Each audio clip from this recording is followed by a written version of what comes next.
Starting the bulletin with our top focus, that is Greenland.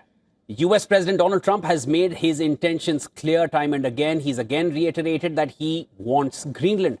But his European allies, they stand in opposition. They are now considering boosting military presence in Greenland in perhaps a show of strength to Trump that Europe means business.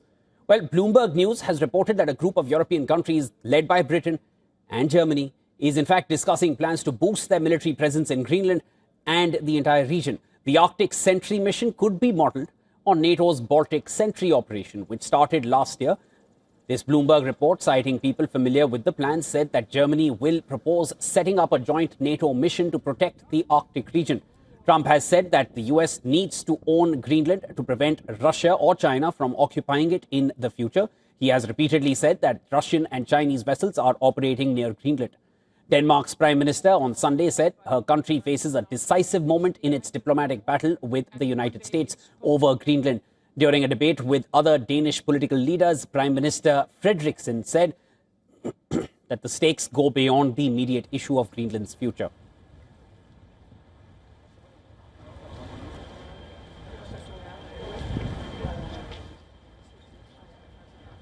Now, this comes ahead of an international meeting on critical raw materials in Washington.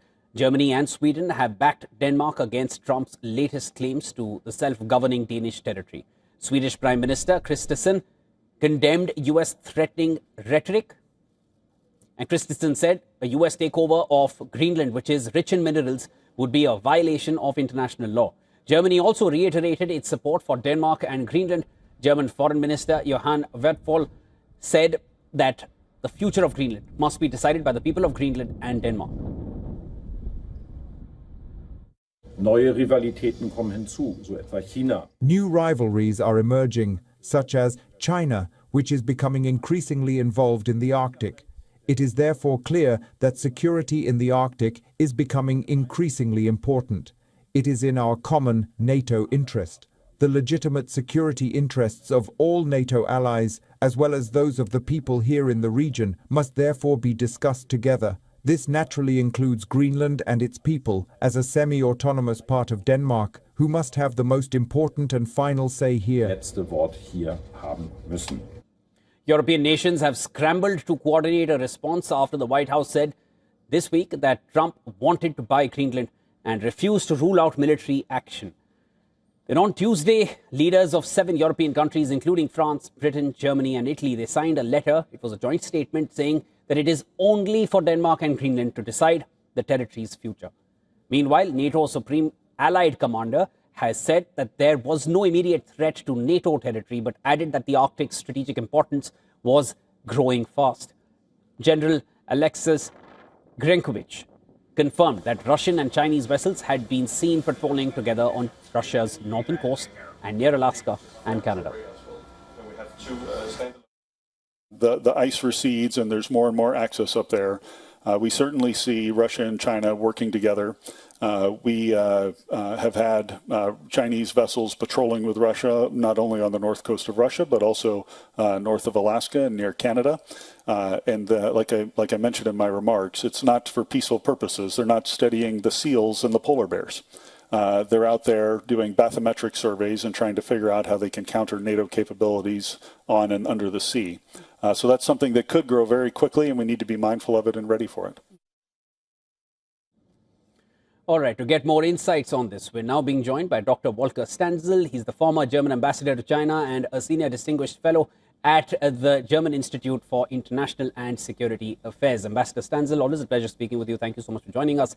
Now, the presence of European militaries, sir, in Greenland, if this happens, how do you see it? Is it an assurance to Trump that EU can defend itself, it can defend Greenland from external threats?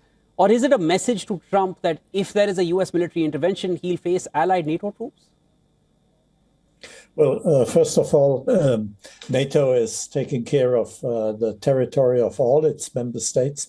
And as Greenland is a semi-autonomous region of Denmark, it has been part of NATO strategy thinking in the past.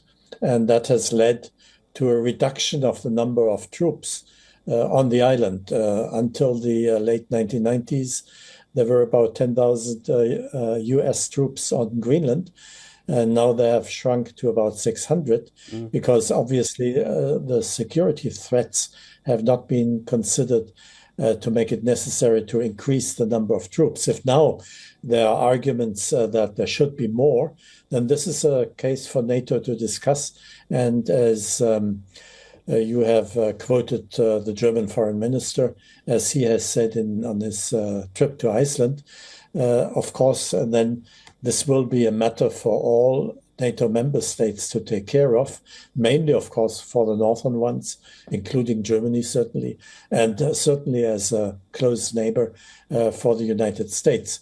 But it is a very practical question, which will be resolved, as in the past, in similar situations along the NATO borders. Ambassador Stanzel, let me sharpen the question a little so that we bring in the US perspective here.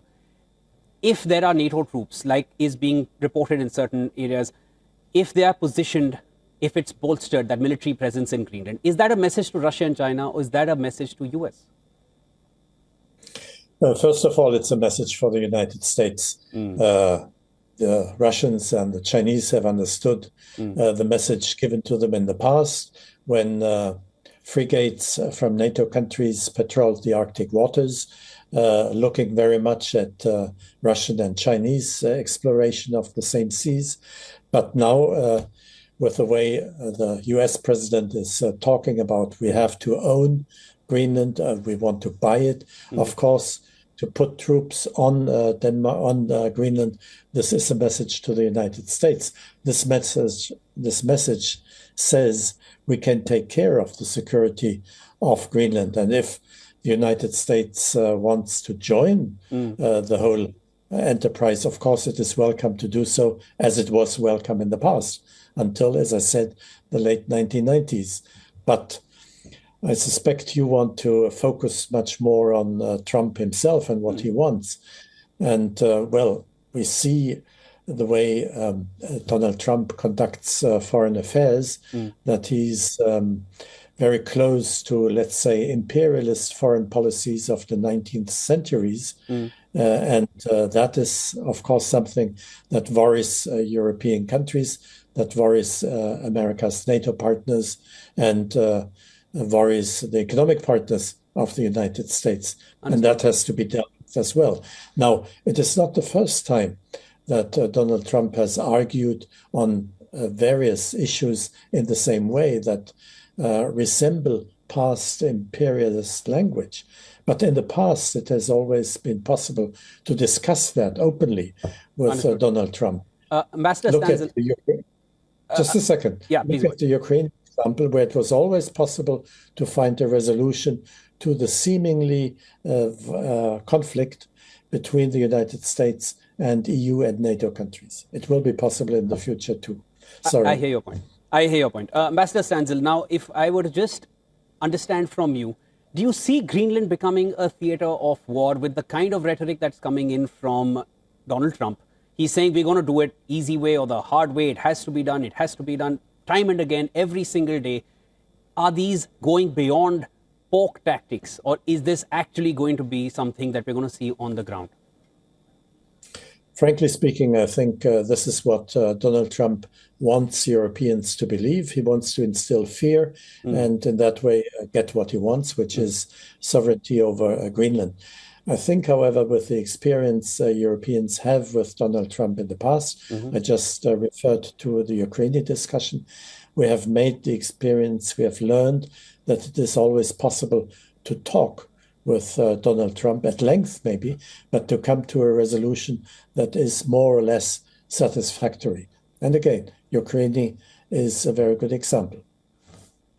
Ambassador Stanzel, thanks so much for joining us here on the broadcast and sharing your perspective. I'd just like to quickly add before we wind up that we earlier also spoke to voices coming in, senior voices coming in from France, and they also mentioned that they don't see a military intervention happening in Greenland. Eventually there will be talks. It is customary for Donald Trump to say something which really shocks people, especially world leaders, and then eventually gets them to the negotiation table. But then there are voices in the US saying that the playbook has completely changed after what's been seen in Nigeria, in Yemen, in Syria, and of course, most recently in Venezuela. So there are differing voices, but from Europe, mostly the sense we get from our speakers is that a military intervention is not very likely. Eventually, it'll go to the resolution or some kind of a negotiation on table talks. Let's see how this one plays out. Thank you so much for joining us and sharing your deep insights. You're welcome.